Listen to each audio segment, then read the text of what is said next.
विदेश सचिव विक्रम मिस्री ने बांग्लादेश दौरे के दौरान अल्पसंख्यकों पर हो रहे हमलों, सीमा पर हिंसा और तीस्ता जल समझौते जैसे महत्वपूर्ण मुद्दों पर चर्चा की। मिस्री ने बांग्लादेश के विदेश सचिव मोहम्मद जसीमुद्दीन को स्पष्ट शब्दों में कहा कि भारत सांस्कृतिक और धार्मिक धरोहरों पर हमले बर्दाश्त नहीं करेगा। बांग्लादेश को इन मुद्दों पर गंभीर और रचनात्मक दृष्टिकोण अपनाने की जरूरत है। भारत ने यह साफ कर दिया कि वो सकारात्मक और रचनात्मक संबंधों में विश्वास करता है, लेकिन भारतीय प्रतिनिधिमंडल के जाने के तुरंत बाद बांग्लादेश ने अपने बयानों से भारत पर आरोप लगाना शुरू कर दिया। बांग्लादेश के विदेश सचिव जसीमुद्दीन ने कहा कि हमने भारत को स्पष्ट कर दिया है कि बांग्लादेश में सभी धर्मों के लोग स्वतंत्रता से रहते हैं। भारत को हमारे आंतरिक मामलों में हस्तक्षेप नहीं करना चाहिए। यही नहीं, बांग्लादेश ने भारतीय मीडिया पर गलत जानकारी फैलाने का भी आरोप।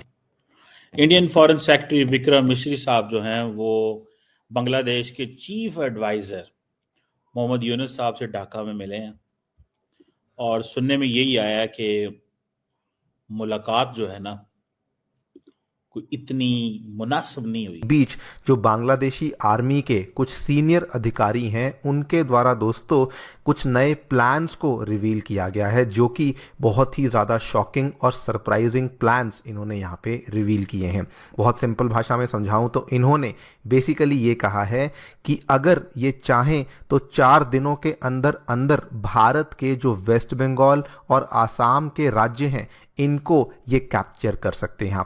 बांग्लादेश आहिस्ता आहिस्ता अपनी तमाम सरहदें पार करता चला जा रहा है। बांग्लादेश अब इंडिया को धमका रहा है कि हम बंगाल पर, उड़ीसा पर और बिहार पर कब्जा कर लेंगे। तो आप देख सकते हैं कि भाई के बांग्लादेश किस हद तक इंडिया की नफरत में डूब चुका हुआ है। लेकिन हमें बांग्लादेश को डराने के लिए म्यांमार के साथ की जरूरत नहीं है। ये आप भी जानते हैं, हम भी जानते हैं। जिस दिन मूड किया 4 कान पे मारेंगे, कान पे मारने की भी जरूरत नहीं, बिजली काट देंगे, काम खत्म। हेलो दोस्तों, भारत का रिएक्शन चैनल पर आप सबका स्वागत है। बांग्लादेश के मोहम्मद यूसुफ ने भारत के बिहार, वेस्ट बंगाल, असम, त्रिपुरा राज्य में अटैक करने की धमकी दी है। भारत के वेस्ट बंगाल के सीएम ममता बनर्जी ने कहा कि हम यहाँ पर लॉलीपॉप लेकर नहीं बैठे हैं। बांग्लादेश का कहना है कि भारत बांग्लादेश के इंटरनल मैटर में इंटरफेयर कर रहा है। आइए देखते हैं पाकिस्तान मीडिया का रिएक्शन और प्लीज चैनल को सब्सक्राइब करना। बांग्लादेश गवर्नमेंट ये कहती है कि हम तमाम लोगों के मसले को टेक केयर करेंगे, तमाम मज़ाहब को, एथनिसिटीज को, लेकिन ये हमारा अंदरूनी मामला है, आप इसमें हमें डिक्टेट ना करें हमने क्या करना है। ये एक चीज जो है वो सामने आई है, इसको अंडर एस्टिमेट नहीं करना चाहिए। ये जो बात उन्होंने किया, अब देखना ये है कि मैसेजिंग तो फिर कोई इतनी अच्छी नहीं होती जब इस तरह की कन्वर्सेशंस होती है। अब देखें, जब मिश्री साहब मिले मोहम्मद यूनुस से और जो फॉरेन अफेयर्स के एडवाइजर है तौहीद हुसैन से और बाकी भी उन लोगों ने उन्होंने बात की। इन मीटिंग्स में इंडिया ने कहा जी कि हम एक democratic, stable, peaceful, progressive, inclusive Bangladesh को सपोर्ट करते हैं। इट मीन्स कि if Bangladesh is not democratic, it means कि अगर तुम लोग बैठे रहे तो हम तुम्हें नहीं मानेंगे ज्यादा देर के बाद। समझ आ गई? ये मिस्री साहब की बातें आपको बता रहा हूं। उन्होंने कहा है democratic, stable, peaceful, progressive and inclusive. Inclusive से मुराद यह है कि हसीना वाजिद की पार्टी को बीच में लें। ये नहीं फैसला होगा कि जी आप उनको निकाल दें। सो बेसिकली तो इंडिया बताने गया था कि आपको क्या करना चाहिए। इंडिया बताने गया था कि आपको क्या करना चाहिए, ये वो गए थे। अब इसमें आप बता दें कि क्या है और क्या नहीं है। सो इसमें आप देखें कि ये अगर जो बात उन्होंने की है कि हम जनाब विलिंग हैं, हम सारा कुछ करने को तैयार हैं, तो इससे आपको ये पता चल जाएगा कि वो बताने गए हैं कि तुमने इलेक्शंस ना कराए, तुम्हारे मुल्क में डेमोक्रेसी वापस ना आई, तुमने हसीना वाजिद को सपोर्ट उसको इंक्लूड ना किया, तो हमारी तरफ से कोई सपोर्ट नहीं होगी तब। और वो कहते हैं जी कि हम तुमसे अच्छे ताल्लुकात चाहते हैं, उसमें रिस्पेक्ट होनी चाहिए और हमारी सेंसिटिविटी का ख्याल होना चाहिए। बेसिकली उन्होंने लफ्ज इस्तेमाल किया म्यूचुअल सेंसिटिविटी। इट मींस कि हम बांग्लादेश के ख्याल करेंगे, आप हमारा ख्याल।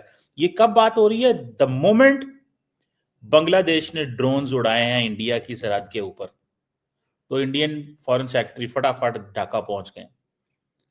ये काम जयशंकर साहब करते हैं, लेकिन अगर वहां पे कोई ऐसा सेटअप होता है, जयशंकर साहब समझते हैं कि हम इनको वो वैल्यू नहीं देते, मैं मिस्री को भेजूंगा इस केयर टेकर को डील करने के लिए।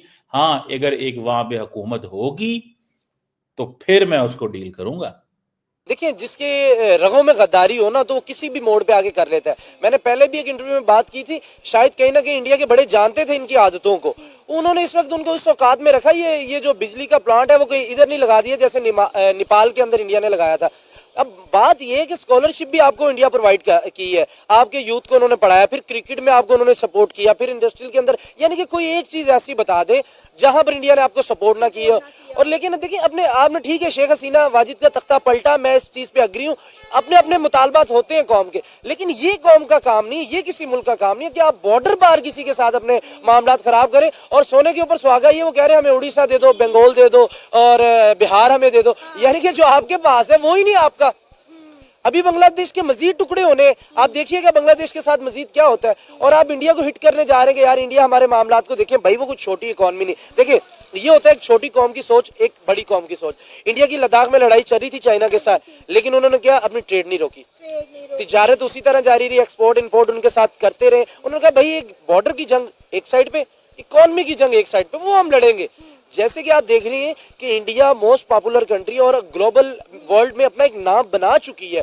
इजराइल के साथ वो देखें अपनी जो है तिजारत वो कर रहे हैं, उनसे $300 मिलियन की उन्होंने कुछ तिजारत उनको दिए और $200 मिलियन लिए, यानी कि उनसे कुछ हार्डवेयर जो डिफेंस के सिस्टम में होते हैं वो उनसे उन्होंने लिया है इजराइल से, क्योंकि उनको पता है कि इजराइल नो डाउट बहुत बड़ा एक, आपको पता है उनकी जो आप इकोनॉमी में देख लें उनको, फिर उनका आप जो उनकी टेक्नोलॉजी है वो बहुत बड़ी टेक्नोलॉजी है, उससे कोई भी डिसएग्री नहीं कर सकता। इतनी बड़ी, मतलब इंडिया कहीं ना कहीं फलस्तीन के साथ भी जुड़ा पड़ा, लेकिन वो ये भी कहता है कि 2 रियासती हल होने चाहिए, लेकिन वो अपने बिजनेस इंटरेस्ट को कहीं पे भी नहीं दफन होने दे रहा। यही बांग्लादेश कर रहा है। बांग्लादेश अगर इनकलाब लेके आए थे तो इनकलाब का ये मतलब नहीं था कि आप इंडिया जैसे मुल्क को हिट करना शुरू हो जाए और अपने पैरों के ऊपर कुल्हाड़ी मार लें। अभी भी देखें, शेख हसीना वाजिद बाहर मिल रही है, डोनाल्ड ट्रंप से मुलाकातें हो रही, यानी कि जो इस वक्त डॉक्टर यूनुस बैठे हुए, ऑल वर्ल्ड किसी ने भी उनको एक्सेप्ट नहीं किया। मतलब इस तरह कि आपने एक 80 साल बंदे को लाके बिठा दिया है जो कि 20-25 साल बांग्लादेश के अंदर रहा ही नहीं है, उसको वहां की जो अभी अवाम है उसका पता ही नहीं है। इसका ये मतलब है कि जो बाइडन जाते जाते बांग्लादेश के साथ वो हाथ करके चले गए जिसका नुकसान आने वाले वक्त में बांग्लादेश को बहुत होगा। हमें पता है कि जो शेख हसीना वाजिद थी वो जो बाइडन बिल्कुल लाइक नहीं करते थे, क्योंकि वो ये कहती थी कि जो इंडिया कहेगा वो, और उनका राइट भी था इंडिया के साथ स्टैंड करना, क्योंकि इंडिया उनको हर चीज प्रोवाइड कर रहा था।